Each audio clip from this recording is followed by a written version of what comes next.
Bismillahirrahmanirrahim. Assalamualaikum warahmatullahi ta'ala wabarakatuh.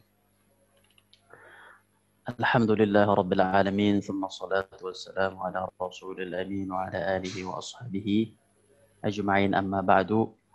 Allahumma allimna ma yanfa'una wanfa' bima 'allamtana wa zidna ilma. Allahumma lakal hamdu kullu wa lakal syukru kullu wa ilayka yurja'ul amru kullu alaniyatuhu wa sirruhu fa ahlun anta an tuhmatu ahlun anta an tu'bad. Rabbana hab lana min azwajina wa dhurriyyatina qurrata a'yun waj'alna lil muttaqina imama. Rabbana ij'alna muqimis shalah wa min dhurriyyatina rabbana wa taqabbal du'a. Alhamdulillah Bapak Ibu yang dirahmati Allah Subhanahu wa taala, pada kesempatan kali ini insyaallah kita akan melanjutkan pembahasan kita, yaitu tentang kriteria pemimpin rumah tangga menurut Al-Qur'an dan As-Sunnah, yang kita beri materi sifat para nabi sebagai pemimpin rumah tangga. Tentu Bapak Ibu yang dirahmati Allah, para nabi yang Allah Subhanahu wa taala kirim ke atas muka bumi ini, mereka adalah para nabi yang memiliki keluarga. Dan keluarga mereka ada yang Allah pilih, ada juga yang Allah tidak pilih. Itu tersurat dan tersirat dalam surat Ali Imran. Allah Subhanahu wa taala berfirman, "Wa laqad istafaina Adama wa Nuha wa ala Ibrahim wa ala Imran 'alal 'alamin." Kami telah memilih Adam secara personal, kami telah memilih Nuh secara personal, dan kami telah memilih keluarga Ibrahim dan keluarga Imran dari seluruh yang ada di atas muka bumi ini. Maka ayat ini sangat jelas bahwa Allah Subhanahu wa taala menjadikan para nabi bukan hanya membawa risalah kenabian, tapi justru di situ terdapat makna sebagai pemimpin rumah tangga. Mengapa Allah Subhanahu wa taala memberikan pelajaran kepada Nabi besar Muhammad SAW? A'udzubillahi minasyaitonir rajim. Bismillahirrahmanirrahim. Wa anzir 'ashiratakal aqrabin. Wahai Muhammad, dakwahi terlebih dahulu keluarga terdekat kamu. Jadi, yang pertama kali didakwahi itu adalah keluarga terdekat. Maka para nabi yang juga sebagai pemimpin rumah tangga pun Allah potret dalam Al-Quran, berbagai kisah di dalamnya sebagai pelajaran bagi kita. Sehingga kita bisa mengambil pelajaran dari para nabi, bukan hanya sebagai rasul yang mendakwahkan Islam, menjadi pejuang Islam, tapi juga bagaimana para nabi ini nanti memimpin keluarganya. Dan ini adalah pembelajaran yang sangat mahal harganya. Mudah-mudahan Allah memberikan taufik kepada kita semua, terkhusus kepada yang menyampaikan, saya tersendiri, agar bisa juga menjadikan contoh dan juga meneladani dalam kehidupan sehari-hari.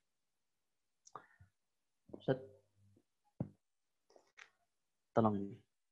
Bismillahirrahmanirrahim. Bapak Ibu yang dirahmati Allah, latar belakang dari kajian ini adalah pertama, apakah makna soleh dalam konteks pemimpin rumah tangga. Jadi sebagai pemimpin rumah tangga itu bagaimana kesolehannya, apa ciri-ciri orang soleh dari pemimpin rumah tangga. Kemudian yang kedua adalah apakah kesolehan pemimpin rumah tangga itu bermakna selalu benar tanpa dosa, atau bagaimana? Atau berdosa juga dia. Jadi apakah kesolehan itu artinya tanpa dosa, atau kesolehan itu adalah berkaitan juga dengan dosa dan maksiat. Kemudian yang ketiga, adakah kisah dalam Al-Quran suami istri soleh-soleha bermaksiat kepada Allah Subhanahu wa taala? Jika ada, siapakah dia? Kemudian yang keempat, siapakah yang digoda oleh iblis untuk bermaksiat? Apakah seorang suami sebagai pemimpin rumah tangga atau istrinya sebagai anggota rumah tangga? Kemudian yang berikutnya, bagaimanakah pemimpin rumah tangga yang soleh dan yang tidak soleh dalam menyikapi kesalahan dan dosa? Kemudian yang terakhir, saat Allah Subhanahu wa taala menerima taubat suami istri soleh-soleha tersebut, mengapa Allah Subhanahu wa taala hanya menyebut nama pemimpin rumah tangga dan tidak menyebut nama sang istri, padahal kedua-duanya ini bertaubat kepada Allah Subhanahu wa taala, namun secara spesifik Allah Subhanahu wa taala hanya menyebut seorang suami dan tidak menyebut seorang istri. Bismillahirrahmanirrahim. Yang pertama, sifat para nabi sebagai pemimpin rumah tangga ialah menjadi seorang yang soleh. Maka pemimpin rumah tangga, jika keluarganya mau Allah pilih menjadi keluarga yang istofaina, yang Allah pilih, Allah tunjuk, Allah jadikan kedua ciri kebaikan teladan dalam Al-Quran, surat Ali Imran yang saya bacakan di atas, maka minimal dia harus punya 4 ciri. Jadi kalau 4 syarat, 4 ciri ini sudah ada pada diri suami kita atau diri anak kita yang akan menikah nanti, maka insya Allah anak ini atau suami kita sudah termasuk golongan orang-orang yang soleh. Pertama, menjalankan syariat. Menjalankan syariat, wajib dan sunnahnya. Salat, baca Quran, sedekah, puasa, dan lain-lain. Itu namanya menjalankan syariat. Dan kita tahu semua itu. Tapi bukan hanya yang wajib bapakku dan ibuku, tapi juga yang sunnah. Kalau wajib, itu bukan ciri dari kesolehan seseorang. Yang melaksanakan kewajiban, itu adalah kebutuhan dia sebagai seorang manusia. Tapi melaksanakan sunnah yang dia harus bekerja keras lagi untuk menyediakan waktu, untuk bersusah payah, untuk sholat malam, bangun malam, melakukan yang sunnah tadi, maka itu adalah ciri kesolehan seorang kepala rumah tangga. Kemudian yang kedua adalah menjauhkan diri dari maksiat sebisa mungkin. Sebisa mungkin untuk menjauhkan diri dari maksiat. Dari matanya, dari tangannya, dari ceritanya, dari lisannya. Kalau ibu-ibu berarti tidak sering ngobrol tentang kejelekan orang dengan tetangganya. Kalau bapak-bapak berarti tidak mengobrolkan tentang seorang wanita yang tidak diharamkan, yang tidak dihalalkan baginya. Bagi bapak-bapak, para suami, para pemimpin rumah tangga berarti tidak melihat kepada suatu hal yang diharamkan Allah Subhanahu wa taala. Dan seterusnya, yaitu menjauhkan diri dari maksiat. Kemudian yang ketiga adalah mencari yang halal. Nah, ini yang penting. Syarat soleh dalam konteks kepala rumah tangga ialah mencari yang halal. Kalau ada suami menjalankan syariat, menjauhkan maksiat, mencari yang haram, tidak halal atau syubhat, tidak jelas antara halal dan haramnya, maka tidak termasuk dalam bagian konteks yaitu suami yang soleh. Kemudian yang keempat ialah jika melakukan dosa atau maksiat, maka segera ia mengakui kesalahannya dan bertaubat. Artinya apa? Artinya kesolehan itu bukan berarti tanpa dosa. Salah. Kesolehan itu bukan berarti tanpa maksiat. Salah. Ketahui Bapak Ibuku, kita ini, atau saya ambil contoh diri pribadi. Saya adalah sebagai seorang da'i, mubaligh, seorang guru, seorang pendidik, seorang pemimpin di hadapan sang istri. Apakah saya manusia sempurna? Tidak. Semua tidak. Kecuali baginda besar Muhammad SAW. Dan pasti punya kesalahan. Pasti punya kekurangan. Pasti punya kelalaian. Dan itu pasti terjadi.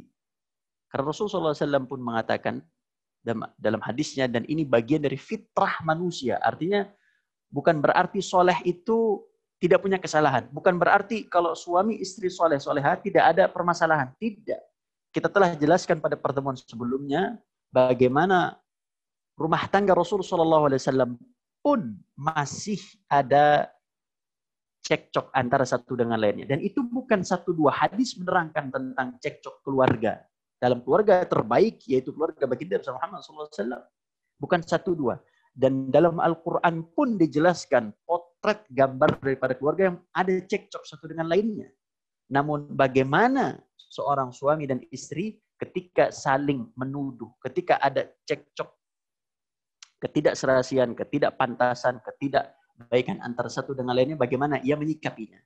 Begitupun dengan tabiat manusia yang penuh dengan dosa, kesalahan, maksiat, yang tidak bisa dipungkiri. Namun ada yang mencari maksiat, ada yang menjauhkan maksiat. Ini nanti beda. Yang mencari maksiat, dia memang mencari dosa. Ada yang mencoba menjauhkan, tapi maksiat datang di hadapannya. Seperti seorang suami yang berjalan misalkan ke kantor, ke pasar, dan seterusnya. Kemudian kita lihat saat ini di luar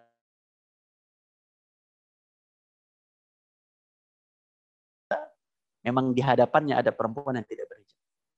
Maka Rasulullah SAW mengambil sebuah hadis yang sangat indah luar biasa. Yang ini kita bisa jadikan pegangan. Bahwasanya kullu bani Adam khatta'un. Setiap anak Adam itu pasti punya dosa dan kesalahan. Pasti. Fitrah. Tidak mungkin tidak. Wa khairul khatta'in. Nah ini yang penting. Wa khairul khatta'in at-tawwabun. Tapi sebaik-baik dosa dan kesalahan adalah taubat. Nah, ini yang penting. Jadi kalau soleh itu bukan berarti hilang dari dosa dan kesalahan, tapi yang soleh itu adalah yang langsung bertaubat. Nah, ini yang penting. Karena kita menganggap bahwasanya soleh yaitu sholat di masjid, kemudian tidak minum khamr, tidak berzina, tidak datang yang haram, tidak. Kalau dia setelah kesalahannya beristighfar, melihat yang tidak baik, astagfirullah. Astagfirullah. Menjaga pandangannya, menutup pandangannya, menjauhkan diri dari yang haram.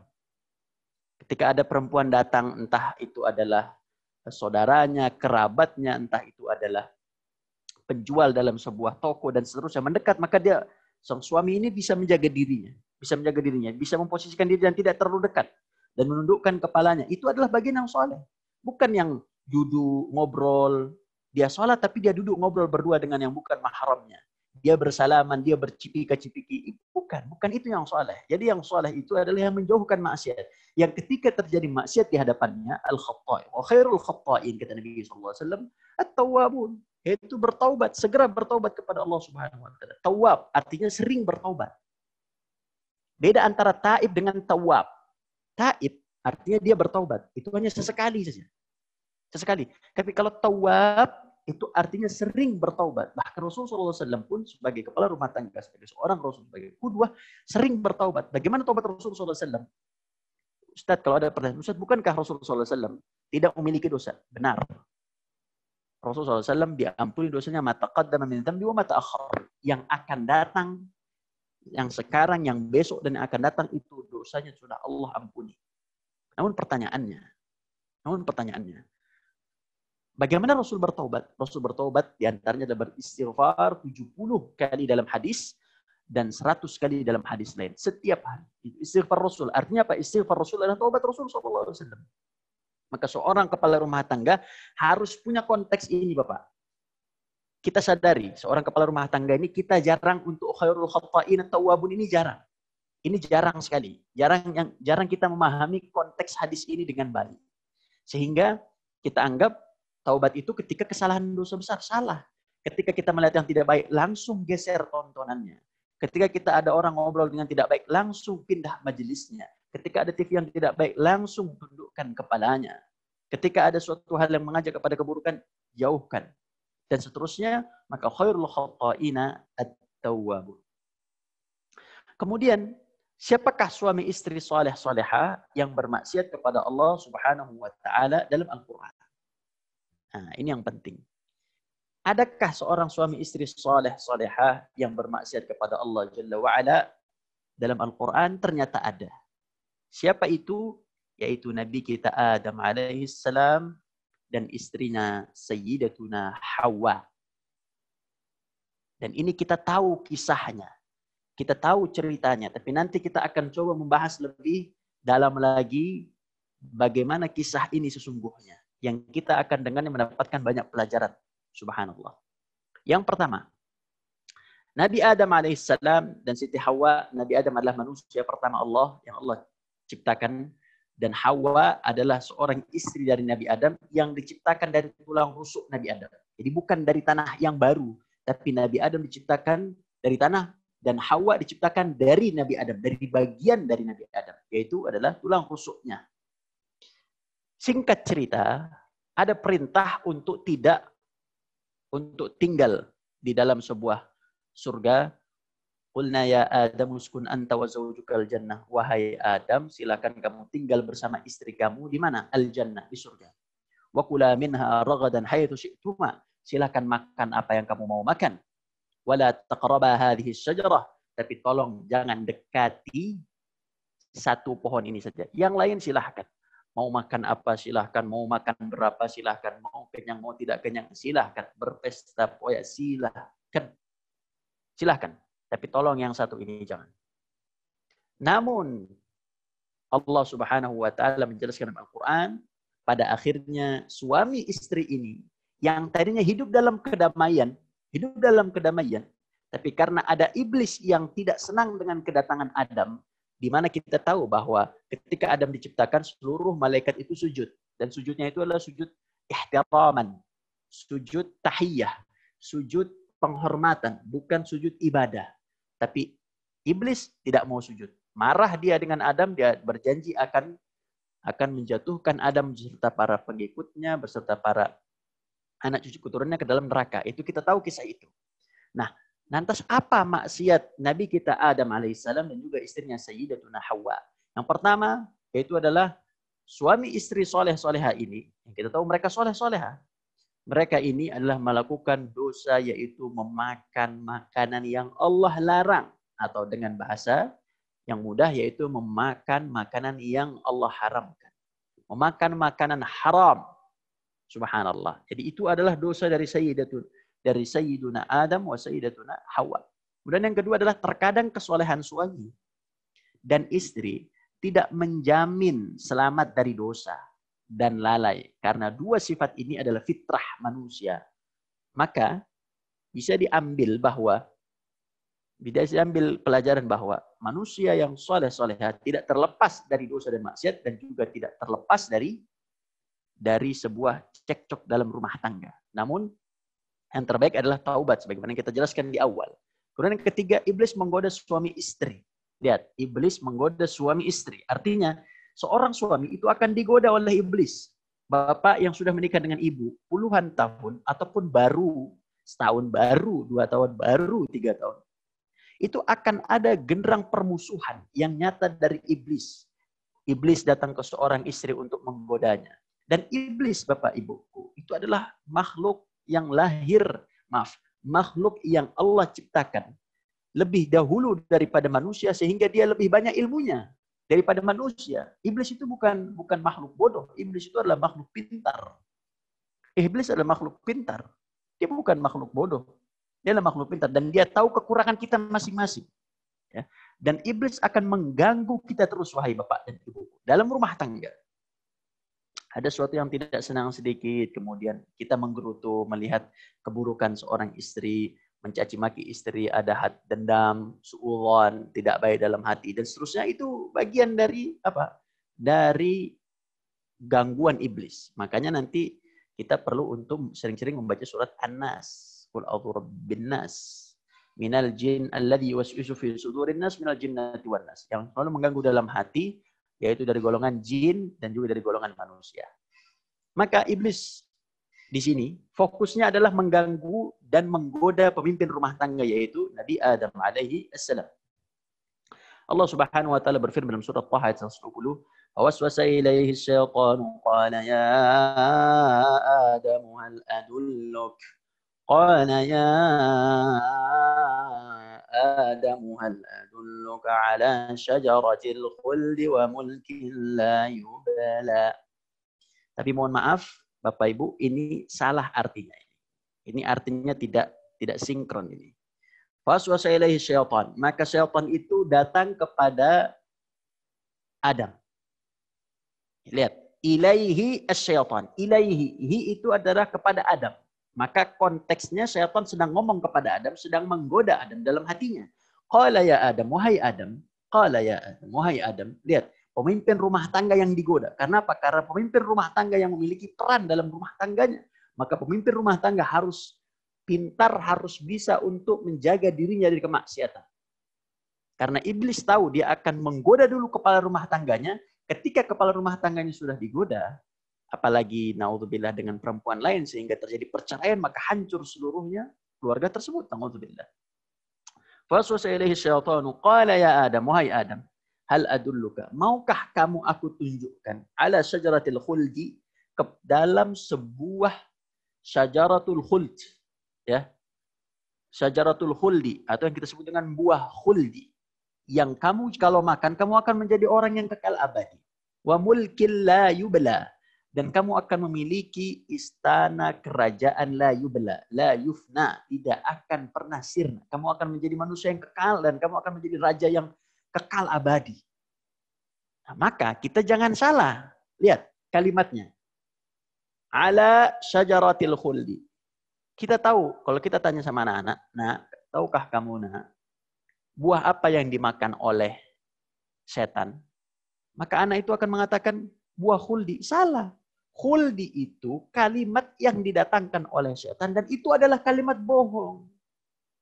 Maka ketika setan itu merayu kita, menggoda kita, lihat, sebuah pohon yang sebenarnya tidak mendatangkan manfaat apapun. Tapi dibilang oleh setan bahwa pohon ini mendatangkan apa? Kekekalan, keabadian, dan juga mulkin, dan juga kerajaan. Maka itulah dusta setan dalam mengganggu manusia. Itu penting. Contoh, sedikit contoh. Seorang kepala rumah tangga.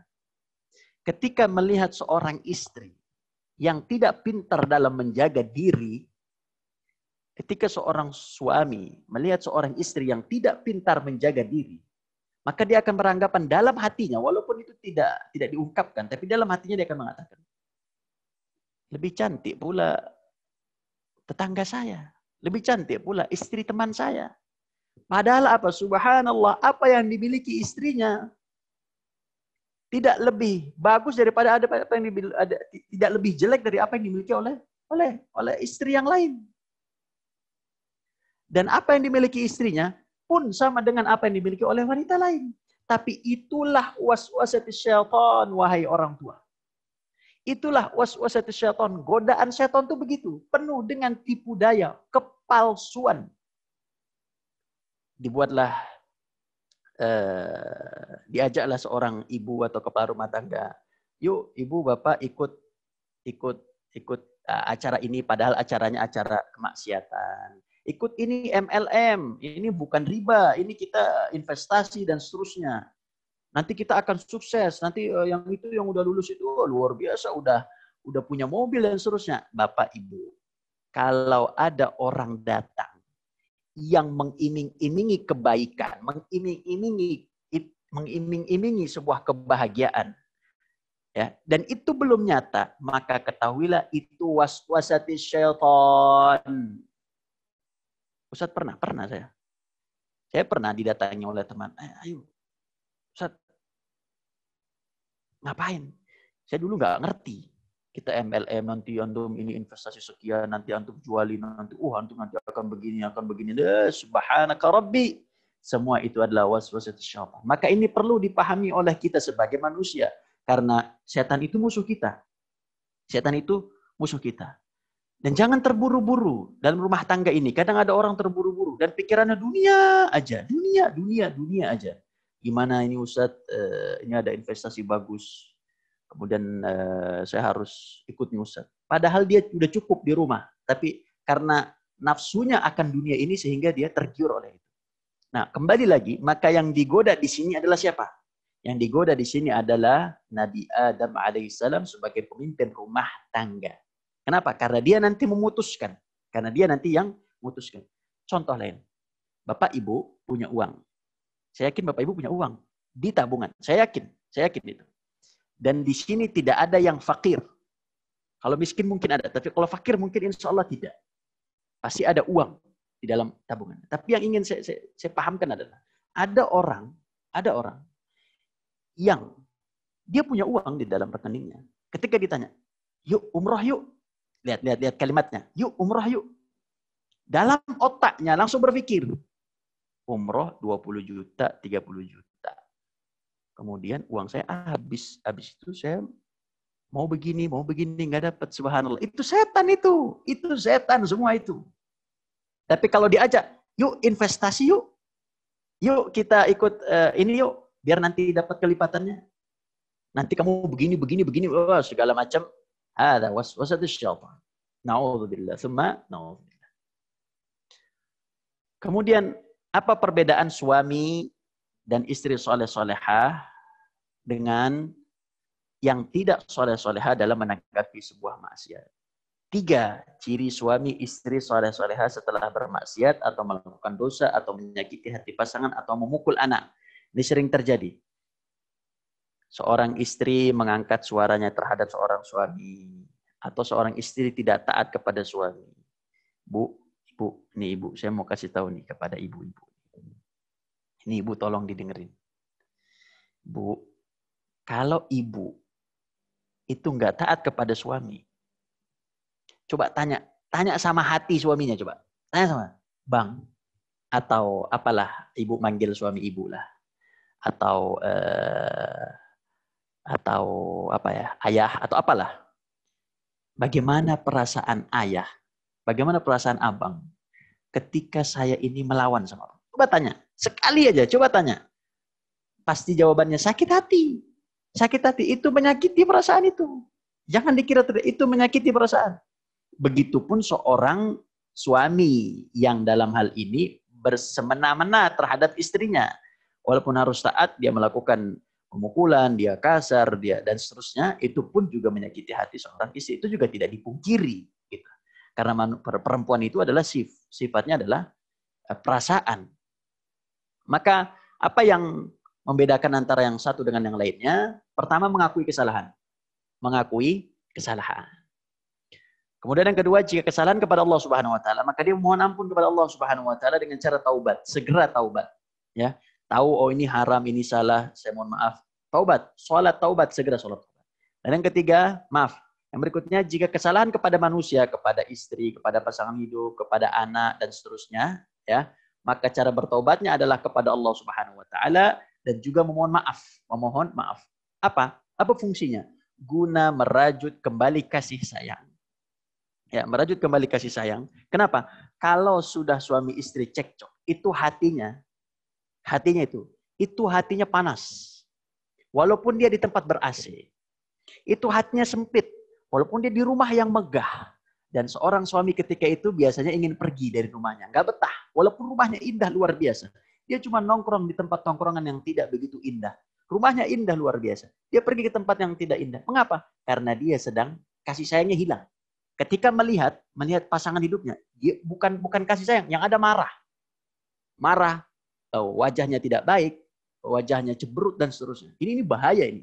Dan tidak, maka apa fungsi mohon maaf dan agar merajut kembali kasih sayang dan juga tidak menjadi dendam berkepanjangan. Ini yang masalah. Jangan sampai menjadi dendam yang berkepanjangan. Bapak Ibuku, banyak suami istri bunuh-bunuhan. Itu tidak sedikit. Di Sumatera kemarin, istri bunuh suaminya. Istri bunuh suaminya. Kenapa istri bunuh suaminya? Karena suaminya selingkuh. Kemarin lagi ada suami istri yang cekcok, akhirnya mau saling bunuh, saling santet. Itu kenapa itu? Karena apa? Saling ego dan tidak mau saling memohon maaf. Maka kita khususnya kepada pemimpin rumah tangga, khususnya kepada seorang ayah, kepada pemimpin rumah tangga, tolong banyak-banyak mohon maaf sama istrinya. Tolong banyak-banyak mohon maaf sama istrinya. Laki-laki yang sering mohon maaf kepada istrinya, itu adalah di antara ciri kata Rasul, laki-laki terbaik. Khairukum li ahlikum wa ana khairun li ahli. Laki-laki yang paling baik di antara kalian, bukan yang paling banyak hartanya, paling banyak jabatannya, bukan. Adalah laki-laki yang paling baik dengan keluarganya. Khairukum li ahlikum wa ana khairun li ahli, dan saya adalah orang yang paling baik dengan keluarga saya. Maka seorang bapak, seorang ayah ini tolong sering-sering mohon maaf sama istrinya. Apalagi kalau sering-sering mengangkat suaranya tidak terkontrol, tolong sering mohon maaf. Jangan Anda mengira bahwa Anda itu punya kekuatan luar biasa sehingga bisa menghardik seorang istri. Anda yang akan dituntut Allah Subhanahu wa taala. Tolong sering mohon maaf kepada seorang istri. Seorang istri pun begitu. Ketika dimohon maafkan, jangan juga merasa diri bagaimana sehingga tidak mau memaafkan. Maafkanlah seorang suami. Jangan sampai nanti ada dendam berkepanjangan sehingga pecah dan terjadi perceraian, sehingga setelah perceraian maka akan terjadi saling bunuh, saling santet dan seterusnya. Itu akan menjadi musuh berkepanjangan. Yang sebelumnya dalam satu rumah, dalam satu piring, dalam satu tempat, dalam satu atap, tidur bersama, makan bersama, tiba-tiba harus menjadi saling menjatuhkan waliyadzubillah. Kemudian yang ketiga adalah tidak mengulangi hal yang sama. Ini perbedaan suami istri soleh-soleha dan tidak soleh-soleha dalam menanggapi maksiat atau dosa. Baik, kita masuk ke bab kisah Nabi Adam. Nabi Adam alaihissalam, kita tahu kesalahannya adalah mendatangkan harta yang haram atau memakan harta haram bagi dia dan juga bagi istrinya. Maka kesalahan besar seorang suami istri adalah memakan harta yang haram. Ini kesalahan besar. Kenapa? Ada 3 sebab yang menjadikan keluarga ini akan hancur dengan apa? Dengan harta haram. Dia tidak terasa, tapi dia racun. Dia tidak terasa, tapi dia sangat berbahaya. Pertama, harta haram bagi keluarga muslim bagaikan racun yang menghambat kesolehan istrinya dan anggota keluarga. Maka yang ingin saya sampaikan Bapakku, kalau istri Anda sampai sekarang sulit dinasihati, anak Anda masih sulit dinasihati, tolong cek itu harta dari mana. Tolong dicek itu. Itu dari mana harta itu? Yang halal? Apa ada yang syubhat? Atau malah naudzubillah ada yang haram masuk? Tolong dicek. Jadi jangan tiba-tiba nyalahin istri. Jangan tiba-tiba nyalahin anak. Kenapa susah diatur, susah diarahkan. Ke masjid saja susah. Ustadz, anak saya suruh ke masjid. Tanya bapaknya, nyari yang halal apa nyari yang haram ini? Itu tolong dikoreksi. Seorang ayah ini khususnya. Karena kita sedang berbicara tentang sebagai seorang pemimpin rumah tangga. Yang halal apa yang haram? Bapakku, jangankan yang haram. Jangankan yang haram. Yang halal saja belum tentu berkah. Yang halal saja belum tentu berkah. Kalau dia tidak mencapai cara-cara berkah. Karena nanti ada harta yang berkah, ada harta yang tidak berkah. Sama-sama halal, tapi yang satu berkah, yang satu tidak berkah. Ya. Jadi, anak kita Ustaz, saya punya anak, itu kalau dengar azan, nggak mau ke masjid. Tapi kalau ada acara sama temannya jauh, diladenin. Tanya bapaknya, ini datang dari mana ini hartanya? Kemudian yang kedua, doanya tidak dikabulkan. Bapak ibuku yang ada harta haramnya dikeluarkan. Ya, karena itu yang sampai sekarang ini doa bapak ibu tidak diterima Allah. Jadi kalau ditanya, Ustaz doa saya ini kok nggak diterima? Tanya dulu sama diri. Jangan tanya Ustaz, tanya sama diri. Hartanya halal apa haram? Coba kita cek hadis Rasulullah SAW. Datanglah seorang, ini saya tidak cantumkan hadisnya secara penuh karena terbatas tempatnya. Datanglah seorang laki-laki mengandahkan tangan ke atas dengan memuja dan memuji Allah. Memuji Allah, mengadahkan tangan ke atas ini bagian dari mempercepat doa. Dia mohon doa kepada Allah. Kemudian Rasul pun mengatakan, tapi mat'amuhu haram, makanannya haram. Mashrabuhu haram, minumannya haram. Malbasuhu haram, pakaiannya haram. Anna yustajabu lahu. Maka bagaimana orang yang seperti ini, walaupun dia sudah memuja dan memuji Allah, walaupun dia sudah mengangkat tangan, walaupun keluar air mata, walaupun sholat di malam hari, walaupun tahajud di malam hari, walaupun doa dalam sujudnya, tapi hartanya haram, di rumahnya haram, pakaiannya haram, makanannya haram, minumannya haram, handphonenya haram, apa lagi? Tanahnya haram, bangunan rumahnya haram, anna yustajabu lahu. Mustahil akan diijabah oleh Allah Subhanahu wa taala. Yang ketiga, daging yang tumbuh dari yang haram akan masuk ke dalam neraka. Jadi kalau ada bapak, ini efek daripada seorang ayah yang mendatangkan harta haram ke dalam rumah. Ini efeknya begini. Walaupun dia nampak itu uang, sama-sama uang, halal uang, haram pun uang. Tapi yang halal ini ketika dibelanjakan, dia akan menjadikan yang berkah insya Allah masuk ke dalam perut menjadi bagian kebaikan dalam dirinya. Yang haram dimasak jadi beras, dihidangkan jadi makanan, masuk ke dalam tubuh jadi penyumbat. Penyumbat dalam telinganya susah menerima nasihat. Penyumbat dalam lisannya, kok saya ya Allah Ustaz, baca Quran aja kok sehari ini nggak bisa Ustaz, nggak bisa megang Quran. Itu masalah itu. Saya Ustadz, saya ini seorang kepala rumah tangga, saya ini seorang ibu rumah tangga. Saya sehari itu belum tentu megang Quran. Saya seminggu belum tentu megang Quran. Itu mungkin ada yang haram, Bapak. Jadi Quran nggak mau dipegang.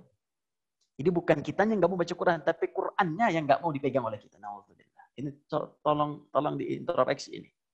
Apalagi yang anaknya ada di pesantren, yang sekarang sedang dididik, tolong kasih yang halal. Jangan-jangan ada anak-anak yang memang sulit untuk diarahkan, dan kami di sini sudah sangat berusaha untuk memberikan yang terbaik bagi pendidikan anak Bapak Ibu. Tapi ketika ada yang haram di situ masuk, maka tetap anak itu akan menjadi anak yang tidak baik. Ya, jadi tolong diperhatikan. Rasulullah SAW mengatakan, tidak akan masuk surga daging yang tumbuh dari as-suht. La yadkhulul jannah lahmun nabata min suhtin. Apa itu as-suht? Yang haram. Maka an-naru aula bihi. Maka neraka lebih baik dan lebih layak bagi daging itu dibanding dia masuk ke dalam surganya Allah. Na'udzubillah, thumma na'udzubillah. Maka nasihat para istri terdahulu. Ini nasihat para istri terdahulu. Ini luar biasa. Nasihat para istri terdahulu kepada seorang suami yang mau pergi mencari nafkah di pagi hari. Apa nasihatnya? Wahai suamiku, berilah kami makanan yang halal bagi kami. Berilah kami makanan yang halal bagi kami. Kami sanggup untuk menahan diri dengan bersabar dalam kondisi lapar. Namun kami tidak sanggup untuk bersabar dari neraka dan murka al-jabbar, yaitu Allah Subhanahu wa taala yang Maha Perkasa. Begini seorang istri ini mendukung suaminya untuk mencari yang halal. Bukan menuntut. Bukan menuntut. Mana Bang bagian saya, Bang? Bang bulan ini kurang lagi. Ngeluh, nuntut aja. Sehingga suami itu pusing dia. Bu, ini saya mau nasihat kepada ibu-ibu. Bu, suami mana yang tidak ingin memenuhi kebutuhan keluarganya? Saya mau tanya ulang ya. Suami mana yang tidak mau memberikan terbaik untuk keluarganya? Tidak ada. Saya kira semua suami sepakat, kita di bawah Bapak yang hadir, itu sepakat untuk memberikan terbaik untuk istri kita. Memenuhi kebutuhannya seluruhnya. Terbaik. Tapi Allah mentakdirkan. Allah punya takdir. Allah punya rezeki. Dan kita sudah usaha tawakal ikhtiar. Itulah yang kita dapat. Maka istri tolong menerima dengan baik. Jangan menuntut saja. Kamu ini saudaranya minta terus ini. Kemarin baru dikasih, minta lagi. Ribut lagi. Kenapa kirim ke kakak kamu lagi? Karena kirim ke adik kamu lagi. Karena kirim. Istrinya nih, istri ngomel nih kepada suaminya. Karena kirim lagi ke ibu kamu. Uang kita udah habis ini bulan ini habis. Ribut. La ilaha illallah. Tolong seorang istri mendukung suaminya agar mencari yang halal. Kenapa? Kalau istri banyak ngeluh, nanti itu ada pembahasan sendiri dan itu panjang pembahasannya. Kalau istri banyak ngeluh, itu yang kadang-kadang membuat suami berpikir untuk mencari jalan tikus dan untuk mencari jalan-jalan yang haram. Itu tidak sedikit. Silakan Bapak Ibu tanya, diskusi baik-baik dari hati ke hati. Bang, betulkah begitu Bang? Kalau saya banyak nuntut, ini ndak enak, itu ndak enak, mau cari tempat enak, kapan saya jalan-jalan, ini anak, dan seterusnya. Banyak tuntutan. Coba tanya. Apakah abang ada terlintas untuk mencari yang haram? Itu pasti. Kecuali hanya orang-orang yang Allah cintai, yang Allah jauhkan dari itu semua. Maka ibu ini artinya apa? Kesuksesan suami pun tergantung kesuksesan istri. Jadi kalau Bapak Ibu melihat ada sosok laki-laki luar biasa, fa'alam, ketahuilah di situ ada seorang istri yang berperan. Maka ini nasihat para istri terdahulu yang harus kita ambil. Kemudian sifat, pemimpin rumah tangga, memimpin taubat keluarga. Nah, ini penting. Jadi ketika Nabi Adam alaihissalam, kesalahannya adalah memakan harta haram. Apa yang dilakukan oleh Nabi Adam?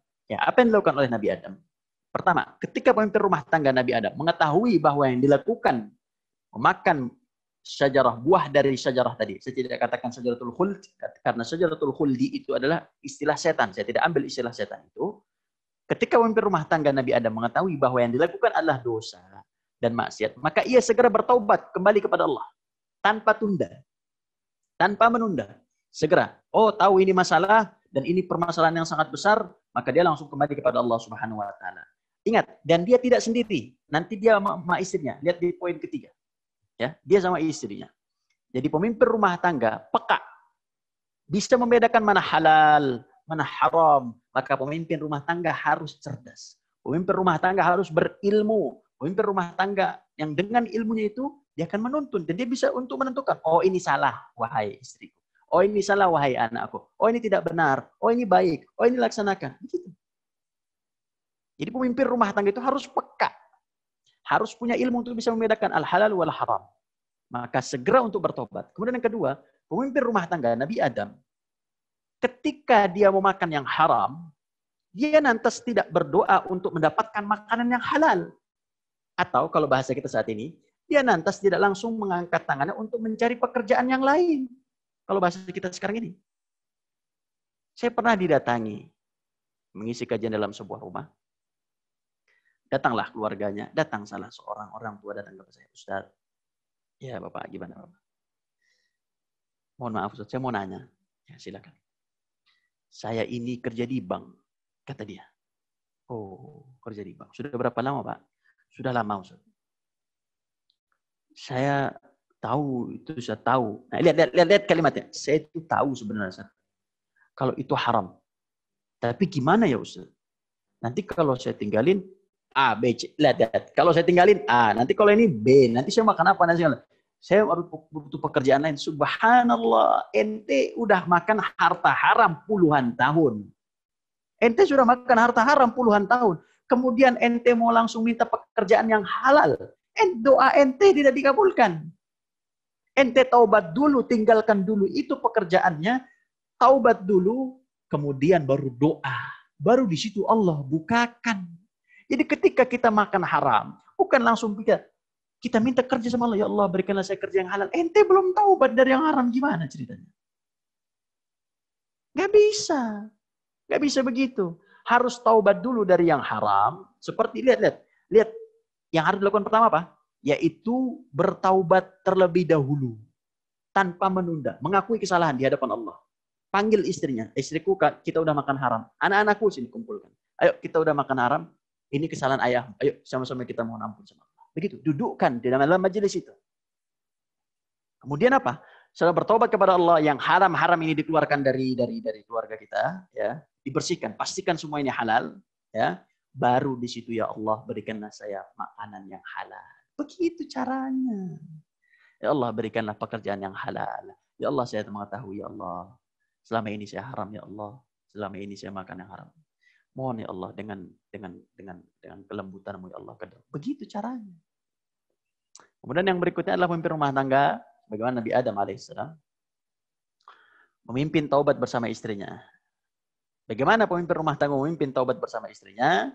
An Ibnu Abbas, dari Ibnu Abbas, fatalaqqa Adamu min rabbih kalimat. Allah Subhanahu wa taala menerima kalimat, Adam alaihissalam menerima kalimat dari Allah. Apa kalimatnya?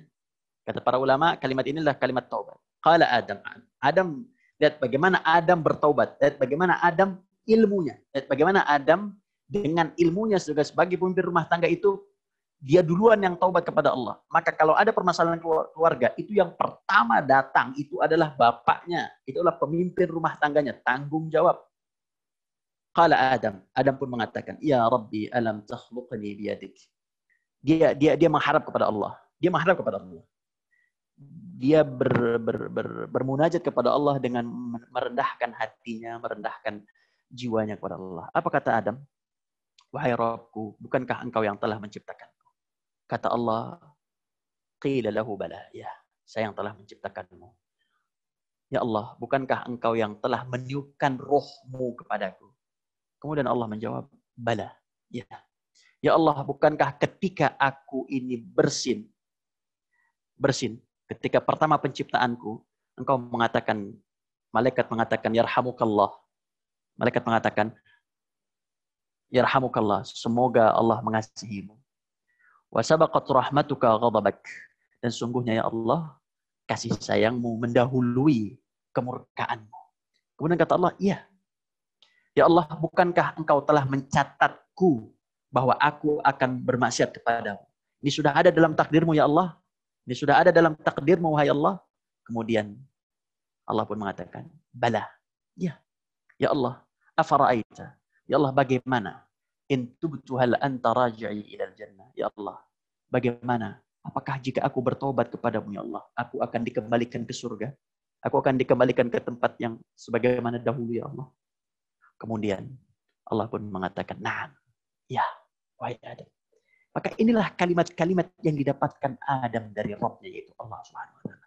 Dan dengan ini Allah Subhanahu wa taala menerima taubat Adam. Dikarenakan apa? Karena Adam pintar tahu bagaimana caranya untuk bertobat kepada Allah. Subhanallah, indah, luar biasa. Kalau kita punya pemimpin rumah tangga itu yang bisa nuntun. Jadi soleh itu nggak cukup, Bu. Soleh itu harus dibarengi dengan ilmu. Nggak bisa cuma soleh. Pemimpin rumah tangga itu nggak cukup cuma sholat, tahajud, nggak cukup. Dia harus tahu bagaimana caranya kembali kepada Allah. Dia harus tahu bisa untuk menuntun istrinya apa yang tepat yang harus dilakukan. Apa yang tepat yang harus disampaikan. Kenapa? Karena di bawahnya ada istri. Di bawahnya ada anak yang mungkin tidak satu. Dia ada 3, 4, 5. Itu tanggungan dia semua di hadapan Allah. Inilah pemimpin. Harus dimaknai dengan baik ini sebagai pemimpin rumah tangga.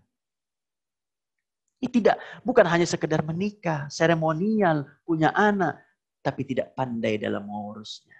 Inilah, lihat bagaimana Adam alaihissalam mengambil tangan istrinya, menuntun tangan istrinya, dan dia bermunajat kepada Allah Subhanahu wa taala. Indah, luar biasa. Kemudian pemimpin rumah tangga pun memimpin taubat keluarganya. Apa kata Nabi Adam dalam surat Al-A'raf ayat 23. Nabi Adam dan Hawa, dua-duanya bapakku. Ini dua-duanya datang menghadap Allah berdoa. Ini dua-duanya. Dari mana Ustaz tahu? Qala, la itu untuk musanna, untuk 2 orang. Dan mereka berdua berkata, siapa ini? Suami istri. Siapa? Adam dan Hawa. Qala rabbana zalamna anfusana wa illam taghfir lana wa tarhamna lanakunanna minal khasirin. Subhanallah. Wahai Rabb kami telah menzalimi diri kami, ya Allah, dengan memakan makanan yang haram, ya Allah. Wa illam taghfir lana, andaikan Engkau tidak mengampuni dosa kami, ya Allah. Wa tarhamna, yang Engkau juga tidak mengasihi kami dan istri kami, ya Allah. Lanakunanna minal khasirin, maka kami akan masuk ke dalam termasuk orang-orang yang merugi. Siapa orang-orang merugi itu? Orang-orang masuk ke dalam neraka. Orang-orang yang kekal di dalam neraka. Disiksa bersama keluarga dan istrinya setiap hari. Menjerit luar biasa. Tidak ada yang membantu dan menolong. Itu orang-orang yang merugi. Maka bapakku, ibuku, yang sampai hari ini istiqomah untuk belajar. Belajar tentang bagaimana sebagai pemimpin rumah tangga, bagaimana dalam membina rumah tangga. Bapak ibuku dipilih dari sekian ratus juta orang Indonesia untuk mempelajari ilmu ini, dan ilmu ini adalah mahal harganya. Patut disyukuri. Patut disyukuri. Alhamdulillah. Oh, ternyata begini loh Ustadz. Oh, harusnya begini Ustadz. Alhamdulillah, sujud syukur ibuku. Sujud syukur bapakku. Setelah ini sujud syukur, doakan kami juga. Kami mudah-mudahan ini berkah. Ini diberi taufik oleh Allah. Mudah-mudahan nanti keluar buku dengan ini. Dan saya sudah berazam kepada Allah. Ya Allah, mudah-mudahan ya Allah berikanlah saya taufik hidayah, ya Allah. Mudahkanlah saya untuk menciptakan buku untuk para orang tua, ya Allah. Untuk saya, generasi saya, untuk santri-santri saya, untuk para jamaah dan semuanya, ya Allah. Menjadi wakaf saya, menjadi amal ibadah saya. Indah, indah. Tidak ada keributan. Yang ada hanyalah sakinah, mawaddah, warahmah, kasih sayang kedua. Saling kedua suami dan istri. Ini adalah yang harus bapakku, harus kita tanamkan pada diri kita dan juga pada diri istri kita. Yuk Bapak Ibu, mulai malam nanti tolong bangun. Tolong bangun atau sebelum tidur. Kalau memang susah sebelum tidur. Ini Allah sudah pilih kita untuk masuk kajian ini. Kita sudah mulai paham sedikit banyak bagaimana menjadi orang tua yang baik. Ilmu sudah, amal. Amal. Kita beramal. Jangan hanya ilmu saja, tidak beramal. Nanti itu menjadi dosa. Kita sudah tahu caranya, kita beramal. Yuk, nanti setelah ini, tolong koreksi diri bersama dengan suaminya, dengan istrinya, duduk dalam tahajud malam hari dan mengatakan, Qala Rabbana zalamna anfusana. Mungkin kita ini bukan hanya zalim terhadap diri sendiri, tapi zalim terhadap istri. Mohon maaf. Tapi zalim terhadap suami. Mohon maaf, segera mohon maaf, minta maaf segera. Zalim terhadap anak-anak. Tidak memberikan hak. Minta sama Allah, ya Allah, maafkan saya yang telah zalim kepada anak saya, Allah. Dan panggil anaknya, dudukkan, wahai anakku, mohon maaf. Ibumu ini bukan ibu yang sempurna. Ayahmu ini bukan ayah yang sempurna. Tapi ayah akan terus belajar, akan terus mencari yang halal untuk wahai anakku. Untuk wahai istriku. Indah, luar biasa. Indah ya Bu? Indah luar biasa. Kalau itu kita praktekkan dalam keluarga kita. Subhanallah. Dan jangan sampai kita ini termasuk orang-orang yang merugi. Maka ini saya mau kasih sebuah tambahan, kunci. Kalau Bapak, kepala rumah tangga, melakukan dosa dengan sadar dan dengan tidak, dia sadar dia dosa, tolong tambahkan doanya, ya Allah. Ini saya juga sering lantunkan. Ya Allah, saya sebagai pemimpin rumah tangga, ya Allah, jangan engkau hukum keluarga saya dengan dosa saya. Itu sering saya lakukan. Ini tolong Bapakku, tolong diucapkan. Ini tambahan dari saya pribadi. Tolong diucapkan. Ya Allah, jangan engkau hukum istriku yang sering sakit. Jangan engkau hukum anakku yang susah belajar, susah menghafal. Jangan engkau hukum keluargaku karena dosa-dosaku, ya Allah. Cukupkan ya aku dengan dosaku, ya Allah. Jangan kau bebankan kepada keluarga kami. Karena nanti dosa seorang suami itu berefek pada keadaan rumah tangga. Sebagaimana kesolehan seorang ayah pun berdampak pada keadaan keluarga. Maka mari Bapakku untuk memimpin taubat bagi keluarganya. Kemudian Allah Subhanahu wa taala mengatakan dalam Al-Qur'an. A'udzu billahi minasyaitonir rajim. Bismillahirrahmanirrahim. Fatalaqa Adamu min rabbih kalimatin fataba alaihi innahu huwat tawwabur rahim. Kemudian Adam menerima beberapa kalimat dari Rabb-nya. Apa itu kalimatnya? Tadi, yang taubat tadi. Kalimat Adam memohon kepada Allah. Lalu dia pun menerima taubatnya. Fataba alaihi. Innahu. Sesungguhnya Allah Maha penerima taubat lagi Maha penyayang. Subhanallah. Adam makan satu yang haram. Itu langsung taubat. Nah, kita yang makan haram banyak, tolong langsung. Sebelum nanti Allah hukum, tolong langsung taubat. Langsung. Dan Adam langsung mengemis sama Allah. Dan Allah langsung jawab, Fatalaqa Adam. Adam, kamu aku ampuni dosamu. Tapi yang indah, yang membuat kita heran, dosa dilakukan bersama Bapakku. Dosa istri makan, suami makan. Dosa yang dilakukan pada kisah ini adalah dosa suami istri, yaitu memakan sesuatu yang diharamkan Allah. Tapi mengapa hanya pemimpin rumah tangga, yaitu Nabi Adam alaihissalam, yang dikhususkan penyebutannya, yang mendapatkan taubat dari Allah, sedangkan istrinya tidak disebut? Mengapa Allah tidak mengatakan Fatalaqa Adamu wa Hawa, atau Adamu wa zaujatuhu. Tidak, tapi Allah mengatakan fatalaqa Adamu min rabbihi kalimat. Mengapa Adam? Itulah saya ingin katakan Bapak, subhanallah, bapakku itu punya beban di sini. Ini anak, ini istri, tanggung jawab dunia akhirat. Dosanya tanggung. Saya ingin katakan itu. Dosanya ditanggung. Ini Allah ceritakan ini. Yang Allah terima taubatnya Adam. Pertanyaan Ustaz, apakah istrinya tidak diterima? Diterima taubatnya. Cukup dengan menyebutkan nama suami, maka istri pun akan ikut. Mengapa hanya pemimpin rumah tangga Nabi Adam yang dikhususkan mendapat taubat, sedangkan istri tidak mendapatkan taubat? Istri tidak disebut secara khusus. Kemudian jawabannya adalah karena perintah Allah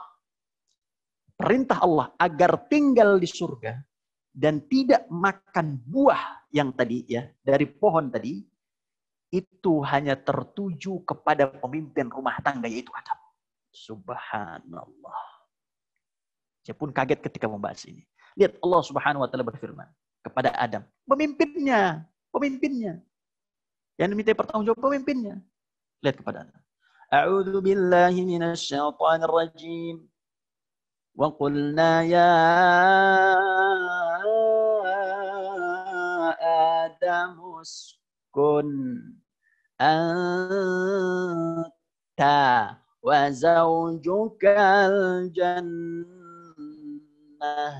Lihat perintahnya. Wahai Adam, uskun fi'il amr, perintah, tinggallah anta, kamu, wa zaujukal jannah, dan juga istrimu di surga ini. Bapakku, kemana perintah ini datang?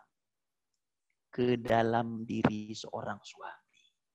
Nah, lihat perintahnya, datangnya ke Adam saja. Dan makanlah makanan-makanannya yang banyak.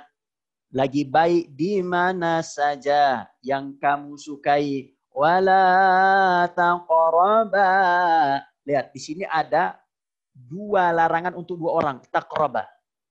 Tapi yang memegang, yang mendapatkan perintah pertama siapa? Anta.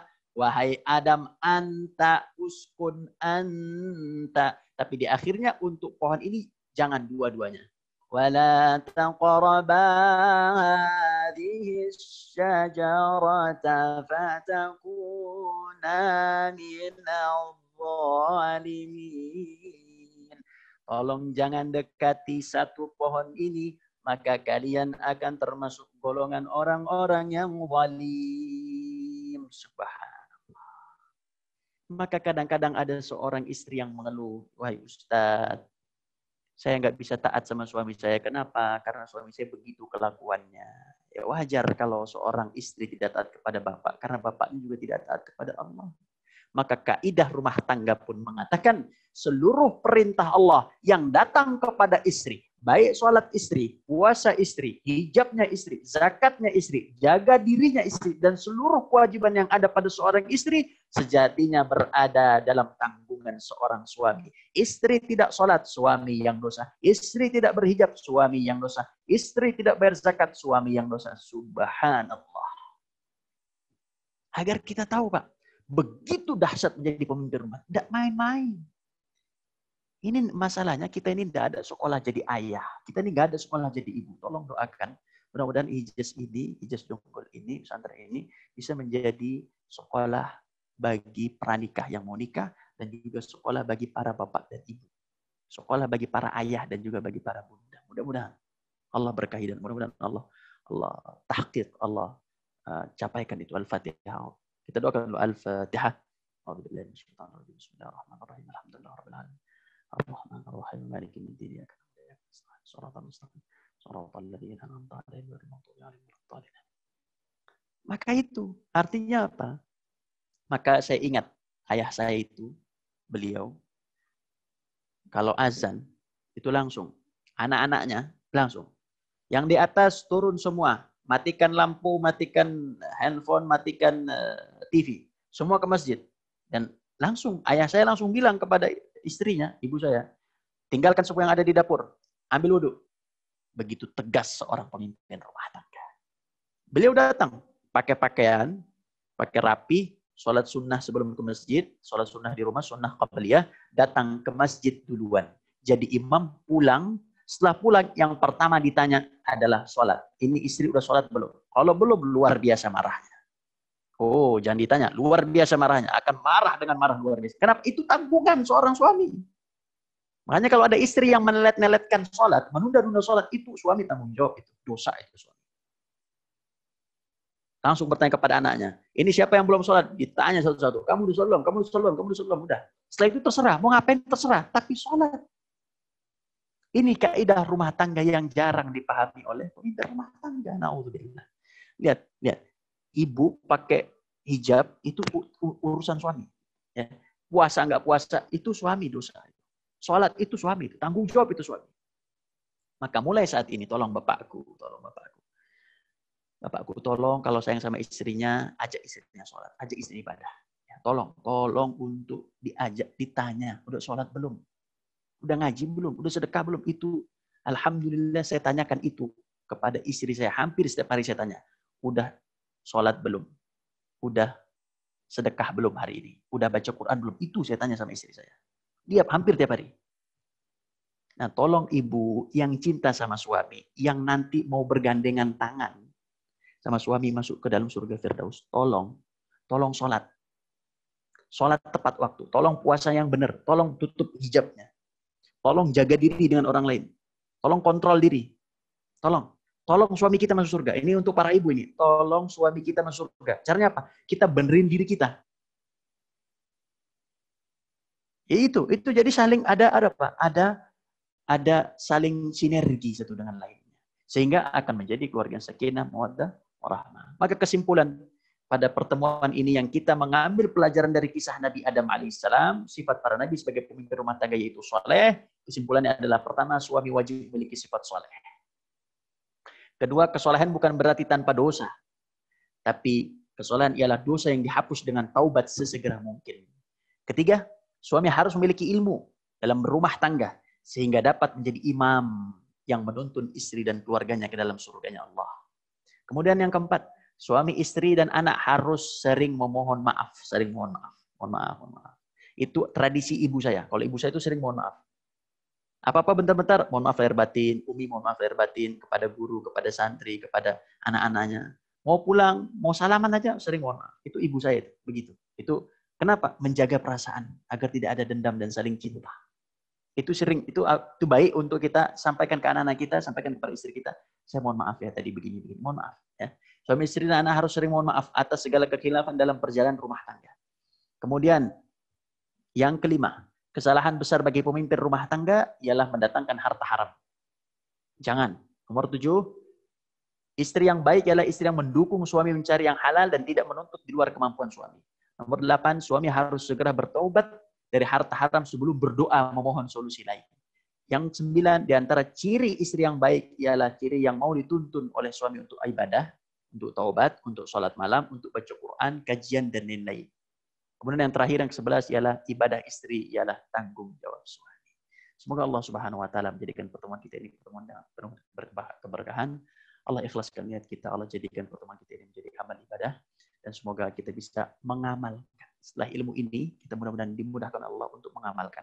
Setelah Allah pilih kita, ya, yang untuk fokus kepada pemimpin rumah tangga ini. Jangan melihat saya ibu. Saya mungkin umurnya lebih muda daripada ibu dan bapak di sini. Tapi insya Allah yang saya berikan ini adalah ilmu Allah. Jadi jangan lihat saya. Kalau melihat saya mungkin agak berat untuk menerima ilmu. Tapi lihat, ini adalah ilmu dari Allah Subhanahu wa taala yang alhamdulillah Allah memberikan taufik kepada saya untuk bisa memberikan ini kepada ilmu. Dan mudah-mudahan kita dijaga oleh Allah Subhanahu wa taala, keluarga kita menjadi keluarga yang sakinah, mawaddah, warahmah, dan juga menjadi keluarga yang penuh dengan keberkahan. Aku qouli hadza wa astaghfirullah li wa lakum. Wassalamualaikum warahmatullahi taala wabarakatuh.